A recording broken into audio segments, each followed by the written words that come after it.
So hello guys, welcome back to my channel. So ఈ వీడియోలో ఏంటంటే మనం హెయిర్ థిన్నింగ్ గురించి కామన్ గా మాట్లాడుకుందాం. సో నాకు కూడా ఈ ప్రాబ్లం ఈ మధ్యనే స్టార్ట్ అయింది. I'm going to tell you my experiences and as well as some tips and tricks so that you can avoid this thing. Background లో ఏదో ఫంక్షన్ అవుతున్నట్టుంది, పక్కన ఫుల్ గా ఆర్కెస్ట్రా అది గోల గోల చేస్తున్నారా. I hope this is not audible to you. 1 hour నుంచి wait చేస్తున్నాను వాళ్ళు కదులుతారేమో అని. ఇంకా అంతకన్నా వెయిట్ చేయడం నా వల్ల కాదు, బయట నాకు వర్క్స్ ఉన్నాయి. So let's put it aside. So ఇంకా సోది లేకుండా టాపిక్ లోకి వచ్చేద్దాం. So generally first of all మనం మాట్లాడుకోవాల్సింది ఆ హెయిర్ థిన్నింగ్ కి కాజెస్ ఏవైతే ఉంటాయో వాటి గురించి. సో హెయిర్ థిన్నింగ్ కి జనరల్ కాజెస్ ఏంటి? ఫస్ట్ థింగ్ జెనెటిక్స్ వల్ల మీకు ఆ హెయిర్ థిన్నింగ్ అనేది వస్తుందంటే దానికి మీరు ఏం చేయలేరు. మీరు నెత్తి కమోడికేస్ గుద్దుకున్నా సరే దానికి మీరు ఏం చేయలేరు, సాధించలేరు. సో ఇంకొక సొల్యూషన్ ఉంది దానికి. లైక్ మీరు హెయిర్ ట్రాన్స్ప్లాంటేషన్ కానీ అలాంటివి ఏవైనా చేయించుకోవచ్చు. బట్ చూడండి, అంటే అకేషన్ బేస్ చేసుకోండి. అంటే లైక్ మీ ఏజ్ ఇంకా 25, అప్పుడే హెయిర్ బాగా ఊడిపోయింది, బట్టతలు వచ్చేసిందంటే అలాంటప్పుడు అలాంటి ట్రీట్మెంట్స్కి వెళ్ళండి. కానీ అంటే మీకు పెళ్ళి అయిపోయి 2 పిల్లలు ఉన్నారన్నప్పుడు ఇంకా హెయిర్ ట్రాన్స్ప్లాంటేషన్ అవి చేసుకొని కూడా డబ్బులు వేస్ట్ కదా. థింక్ ప్రాక్టికల్లీ అంతే. సో అది పక్కన పెడితే ద నెక్స్ట్ కాజ్ వచ్చేసి మీకు ఈ వాటర్ పడకపోవడం వల్ల కానీ, అంటే సడన్ గా అంటారు కదా లైక్ వాటర్ చేంజ్ అయినా ఏదైనా, నెక్స్ట్ లేదా మీరు ఇంకొక ఏరియా ట్రాన్స్ఫర్ అయినప్పుడు కానీ అక్కడ వాటర్ పడకపోయినప్పుడు నేను అంటుంది. లేదు అంటే ఇన్ కేస్ ఏమైనా పొల్యూషన్ వల్ల కానీ, నెక్స్ట్ ఏంటంటే ఫుడ్ చేంజెస్ వల్ల కానీ, నెక్స్ట్ హార్మోనల్ ఇంబ్యాలెన్సెస్ వల్ల కానీ, నెక్స్ట్ వర్క్ లైఫ్ లో ఉండే కొంచెం ఎక్కువ స్ట్రెస్ వల్ల కానీ, స్ట్రెస్ వల్ల కూడా మీకు హార్మోన్ ఇంబ్యాలెన్సెస్ అనేవి జరుగుతాయి కదా. So both are inter related అనమాట. అండ్ ఇంకొక రీజన్ ఏమై ఉండొచ్చు అంటే ఎక్సెసివ్ హీట్ స్టైలింగ్. నేను లాస్ట్ వీడియోలో హెయిర్ స్టైలింగ్ వీడియో గురించి మాట్లాడుతున్నప్పుడు కూడా నేను మీకు క్లియర్ గా చెప్పాను ఏంటంటే ఎక్సెసివ్ హీట్ స్టైలింగ్ అనేది నేను సజెస్ట్ చేయను. ఇన్ కేస్ మీకు కావాలి అనుకుంటే కోల్డ్ ఎయిర్ లో పెట్టేసి తక్కువ స్పీడ్ లో పెట్టేసి ఫ్యాన్ స్పీడ్ హెయిర్ డ్రై చేసుకోండి, అంతే తప్పితే కానీ అంటిల్ ఆర్ అన్లెస్ ఏదైనా అకేషన్ ఉంటే తప్పితే హెయిర్ బ్లో డ్రై చేసి స్టైల్ చేయొద్దు. ఓకే, ఎక్సెసివ్ హీట్ స్టైలింగ్ చేయడం వల్ల కూడా మీ హెయిర్ అనేది థిన్నింగ్ అవుతూ ఉంటుంది. ఆ థిన్నింగ్ అవ్వడం తగ్గించడానికి నేను ఒక ఎక్స్ట్రా టిప్ చెప్పాను, లైక్ హీట్ ప్రొటెక్టెన్స్ వాడడం. అవన్నీ ఆ వీడియో లింక్ కింద డిస్క్రిప్షన్ లో పెడతాను, ఖచ్చితంగా చెక్అవుట్ చేయండి. మీకు ఖచ్చితంగా హెల్ప్ అవుతుంది ఆ వీడియో, ఎలా స్టైల్ చేసుకోవాలన్న దాని గురించి. Okay, putting it aside. So causes అనేవి మనం ఇప్పటి వరకు చూసాం కదా, లైక్ ఏవేవైతే కాజెస్ అవ్వచ్చు మీ హెయిర్ థిన్నింగ్ అవ్వడానికి. సో ఇప్పుడు దానికి మనం ఏమైనా చెయ్యొచ్చా అన్న దాని గురించి షార్ట్ అండ్ క్రిస్ప్ గా మాట్లాడుకుందాం. మార్కెట్ లోని మీకు హెయిర్ మాస్క్స్ అని, హెయిర్ స్పా అని, అవి ఇవి బోల్డ్ కెమికల్ కైండ్ ఆఫ్ థింగ్స్ అనేవి ఉంటాయి. బట్ నేను కెమికల్ కైండ్ ఆఫ్ థింగ్స్ అయితే చెప్పట్లేదు, నేను కూడా వాడతాను అవి. లైక్ నేను హెయిర్ కట్ కి వెళ్ళినప్పుడల్లా హెయిర్ స్పా చేయించుకుంటాను, హెయిర్ మాస్క్ పెట్టుకుంటాను అప్పుడప్పుడు, నేను కూడా వాడతాను. వాటితో పాటు నేను ఇవి కూడా వాడతాను. నోట్ చేసుకోండి పాయింట్. నేచురల్ కే నేను ఎక్కువ ప్రయారిటీ ఇస్తాను. So okay, putting it everything aside. So first natural tip ఏంటంటే మీ హెయిర్ గ్రోత్ కి అలోవెరా జెల్. హెయిర్ కా మాయిశ్చర్ అనేది అందుతుంది, అంతా బాగుంటుంది. సో అలోవెరా జెల్ మళ్ళీ ట్యూబ్స్ కాదు, బయట మార్కెట్ లో దొరికే అలోవెరా జెల్ ట్యూబ్స్ కాదు. నేచురల్ గా మీ ఇంటి దగ్గర కానీ మీ పక్కింట్లో కానీ ఎవరి దగ్గర అయినా పండే ఒక అలోవెరా తీసుకొని దాన్ని మధ్యలో కట్ చేసి స్పూన్ తీసుకొని ఆ జెల్ అంతా బయటకు రిమూవ్ చేసి దాన్ని హెయిర్ కి నీట్ గా మసాజ్ చేస్తూ ఒక 15 minutes అప్లై చేసుకొని ఉంచి ఆ తర్వాత హెయిర్ వాష్ చేసుకోండి. ఇది ఫస్ట్ థింగ్. నెక్స్ట్ ఇంకోటి ఏంటంటే ఆనియన్ జ్యూస్ ఉంటుంది కదా, దాన్ని మీరు ఆనియన్ జ్యూస్ తీసుకొని ఆనియన్ జ్యూస్ ని మీరు 15 to 20 minutes హెయిర్ స్కాల్ప్ కి అప్లై చేసుకొని ఒక మైల్డ్ షాంపూతో హెయిర్ వాష్ చేసుకోవచ్చు. సో దీని వల్ల యూజ్ ఏంటంటే ఆనియన్ లో మీకు సల్ఫర్ అనేది ఉంటుంది, దాని వల్ల ఏంటంటే హెయిర్ గ్రోత్ అనేది మీకు కొంచెం బాగా బూస్ట్ అవుతుంది. అది ఆనియన్ జ్యూస్ వాడడం వల్ల వచ్చే one of the big advantage మీకు.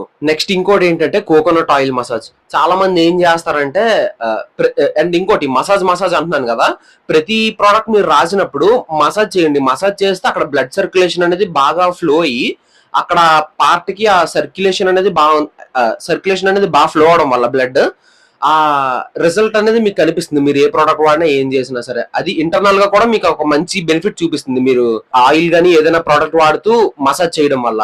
సో మసాజ్ చేయడం మ్యాండేటరీగా పెట్టుకోండి ప్రతి ప్రోడక్ట్ కిను. సో చాలా మంది ఏం చేస్తారంటే కోకోనట్ ఆయిల్ వాడరు, అంటే ఉంటది కానీ ఇప్పుడు ఏం వాడతాంలే కోకోనట్ ఆయిల్ అన్నట్టు అలా ఉంచేస్తారు, అంటే ఫేస్ అంతా ఆయిల్ అయిపోతుంది అన్నట్టు. నేను దానికి ఇంకొక సొల్యూషన్ ఏం చెప్తానంటే, మీరు హెయిర్ వాష్ ఇంకొక 2 hours లో చేస్తారనుకుంటే 2 hours ముందు కొంచెం good sufficient amount of hair oil అనేది రాసుకొని బాగా మసాజ్ చేసుకొని ఉంచుకోండి.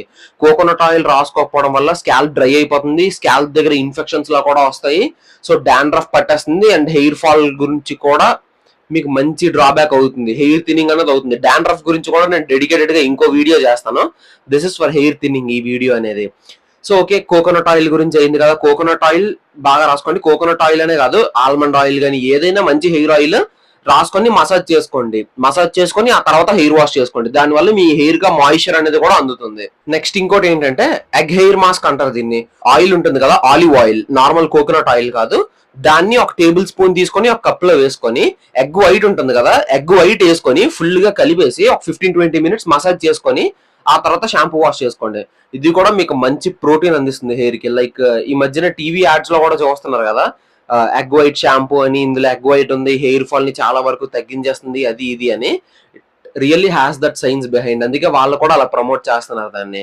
సో ఎగ్ వైట్ అనేది కూడా చాలా మంచి ingredient. Egg white and olive oil రెండు కలిపి బాగా స్టిర్ చేసి మిక్స్ చేసి హెయిర్ కి అప్లై చేసుకొని ఆ తర్వాత హెయిర్ వాష్ చేసుకోండి. మంచి రిజల్ట్స్ వస్తాయి మీకు. సో ద లాస్ట్ వన్ వచ్చేసి ఫెనుగ్రీక్ సీడ్స్. ఫెనుగ్రీక్ సీడ్స్ అంటే మనం మెంతుల్ని నైట్ అంతా నానబెట్టేసి, నానబెట్టిన తర్వాత దాన్ని ఒక మంచి థిక్ పేస్ట్ లా చేసుకొని ఆ పేస్ట్ ని హెయిర్ కి అప్లై చేసుకొని మసాజ్ చేసుకొని ఒక 15-20 మినిట్స్ అలా ఒక హాఫ్ అన్ అవర్ అలా ఉంచేసి ఆ తర్వాత హెయిర్ వాష్ చేసుకుంటే మంచి రిజల్ట్స్ వస్తాయి మీకు. హెయిర్ ఇంప్రూవ్మెంట్ అనేది మీకు కనిపిస్తుంది. This is one of my favourite tip.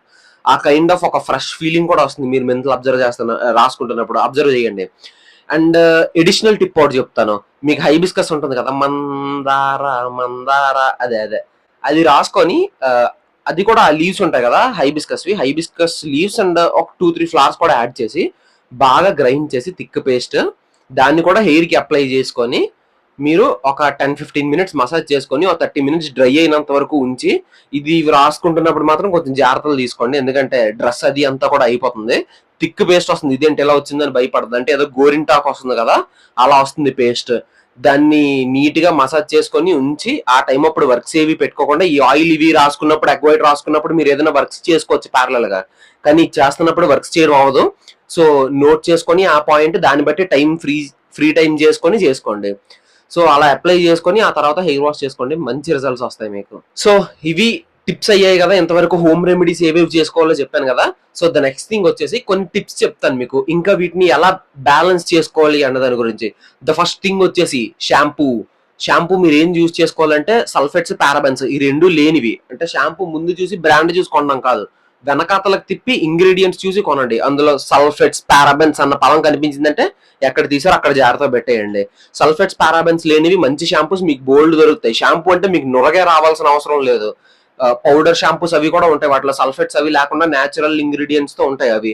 అవి కూడా తీసుకోండి. మీకు నురగ రావాలి అంటే దాంట్లో నురగ రావడానికి అందులో చాలా ఎక్స్ట్రా థింగ్స్ అనేవి కలుపుతారు. సో వాటిని ప్రిఫర్ చేయొద్దు. అంటే మంచి షాంపూ సల్ఫేట్స్, పారాబెన్స్ లేనివి నొరగొచ్చినవి కూడా మీరు తీసుకోవచ్చు. నా పాయింట్ అది. అంటే నొరగ కోసం ఆలోచించి సల్ఫేట్స్, పారాబెన్స్ ఉన్నవి తీసుకోవద్దు అన్నది నా పాయింట్ అక్కడ. So reject though sulphates and parabens. And దానికన్నా కుంకుడుగాయ ఉంటుంది కదా, దాంతో మీకు అలవాటు ఉందంటే కుంకుడుగాయతో రోజు స్నానం చేసుకుంటే మోర్ దెన్ ఎనఫ్. అది చాలా మంచి పద్ధతి కూడా. అది ఎప్పటి నుంచో మన పూర్వీకులు వాళ్ళు కూడా అదే వాడుతున్నారు. మన జనరేషన్ కి ఈ షాంపూలు ఈ చెత్త అంతా అలవాటు అయింది, కానీ వాళ్ళు అవే కదా వాడేవారు. సో మీకు అలవాటు ఉంటే మాత్రం వాటికే స్టిక్ ఆన్ ఇవ్వండి, ఇంకా చేంజ్ అవ్వద్దు. సో ద సెకండ్ థింగ్ వచ్చేసి మంచి బ్యాలెన్స్డ్ డైట్ ఉండాలి మీకు. డైట్ మీకు ఏదైనా సరే, మీ బాడీలో ఎలాంటి చేంజెస్ అయ్యేదైనా సరే డైట్ వల్లే. సో మంచి డైట్ ప్రిఫర్ చేసుకోండి. జంక్ ఫుడ్స్, బిర్యానీస్ ఇవి అంతగా ఎక్కువ ప్రిఫర్ చేయొద్దు. సో ద థర్డ్ థింగ్ వచ్చేసి స్టే హైడ్రేటెడ్. వాటర్ ఎక్కువ తాగండి. వాటర్ ఎక్కువ తాగుతూ ఉంటే ఇంటర్నల్ గా బ్లడ్ ప్యూరిఫికేషన్ అనేది మీకు జరుగుతుంది. మంచి రిజల్ట్స్ అనేవి కనిపిస్తాయి మీకు లాంగ్ రన్ లో. And the most important thing, stress ఎక్కువ తీసుకోవద్దు అబ్బా. బట్టలు చింపేసుకొని ఏదో అయిపోద్ది. ఏదైనా సరే మిమ్మల్ని చంపేయరు కదా ఏం చేసినా సరే. మీరు వర్క్ ఎన్వైర్మెంట్ లో ఉన్నారు, ఏదో చేస్తున్నారు, అక్కడ సంథింగ్ ఏదో ఇష్యూ వచ్చింది, మిమ్మల్ని చంపేయరు కదా. మహా అయితే ఒక అరగంట డిలే అవుద్ది వర్క్ అనేది. లేదా ఎలాగోలా ఆ టైం వచ్చినప్పటికి ఆ వర్క్ అనేది అవుతుంది. మీకు ఆ స్కిల్ ఎక్స్పీరియన్స్ ఉంది కాబట్టే కదా మీరు ఆ వర్క్ లో ఉన్నారు.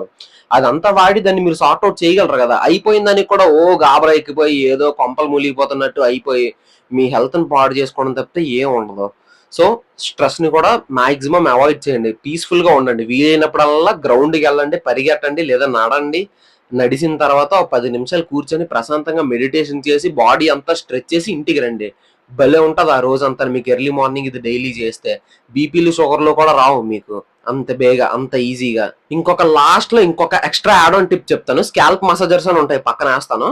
షాంపూ చేస్తున్నప్పుడు కానీ ఏదైనా సరే ఆ స్కాల్ప్ మసాజర్ కొనుక్కొని దాంతో మసాజ్ చేస్తూ షాంపూ చేయండి. షాంపూ చేసినప్పుడు కూడా మంచి రిజల్ట్స్ కనిపిస్తాయి మీకు. So that's it for the day guys. ఇది ఆగస్ట్ డే 18 కన్సిస్టెంట్ గా మనమైతే వీడియోస్ అప్లోడ్ చేస్తూనే ఉన్నాం. డెఫినెట్ గా మీకు వీడియో నచ్చినట్టయితే డెఫినెట్లీ లైక్ చేయండి, షేర్ చేయండి. Don't forget to subscribe, hit the bell icon. And వీడియోని లైక్ చేయండి అబ్బా. లైక్ చేస్తే యూట్యూబ్ మన వీడియో ఎక్కడికో పట్టుకెళ్ళిపోవాలి అంతే. సో ఏదైనా కావాలన్నా సరే, ఏ టాపిక్ మీద డెడికేటెడ్ గా వీడియో కావాలన్నా సరే ఖచ్చితంగా mention it in the comment box. I definitely try to reply. Thanks. నమస్తే.